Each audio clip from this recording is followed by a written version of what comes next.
بسم الله الرحمن الرحيم. راتك غيره هبه وناسن.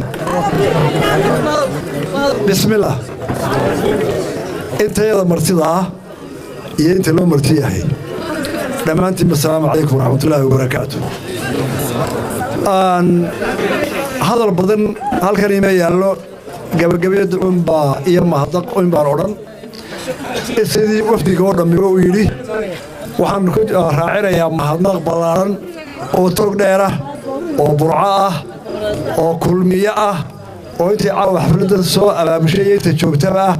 oo u gaara mahad ballaaran oo u gaara haweenka iyo dhalinyarada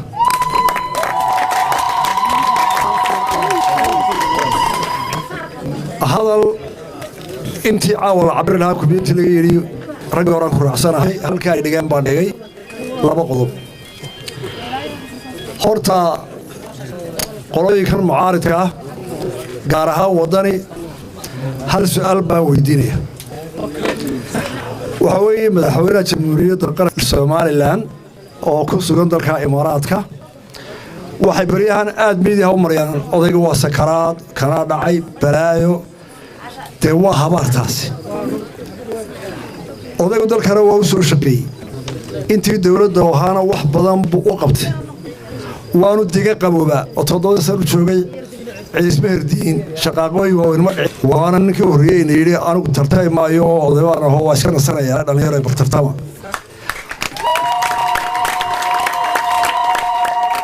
horta hadaan siilay maanta tartameen oo idan ka baqanayo leedin madaxweynaha la tartamaya oo isagu way door bartama garoonka soo gala buucaardo horta aniga la tartamaya marka odayga waxa uu maageysaan ma ilaaho garan maayo sababta ninka inoo baneeyay ee war tartama u maageysa ee waliba habaalaysan mararka qaar waxa horsa dadka miidax ku soo qoray miyaanay moral lahayn miyaan dad islaam ahayn miyaan dad garanaya ahayn yani ereyada qaar kood meesha maartay qaar qabta maaha si walbana arintaas waa arin u farxun marka waxaan leeyahay wadani odayga aan wada dhowrano tuucan buu inoo jeexay de haddii aad kulmiye maageysaan iyo tartariya cidna waraana garoonka jooga ana ilaaqda u aqaanaay xagga u kacay xafladeenan iyo ujeedadeena kulmiye aan isku nimid saddex qodob baan ku soo ururinayaa haddaynu kulmiye nahay waxaanu ku midownay waxaanu ku wada shaqaynaynaa waxaanu dalkeena u leenahay codka siiya kulmiye waxaanu doonaynaa inaynu fulino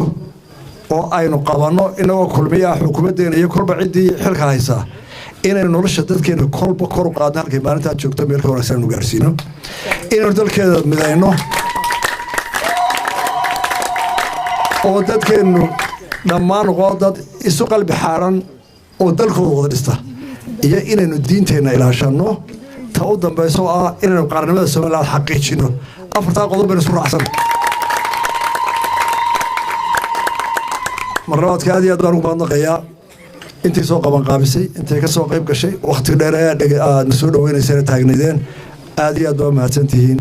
waanu wada joognaa Burco iyo gobolka Togdheer oo dhan oo ku soo wareegaynaa aad iyo aad baa mahadsantihiin. Assalaamu calaykum wa rahmatullahi wa barakaatuh.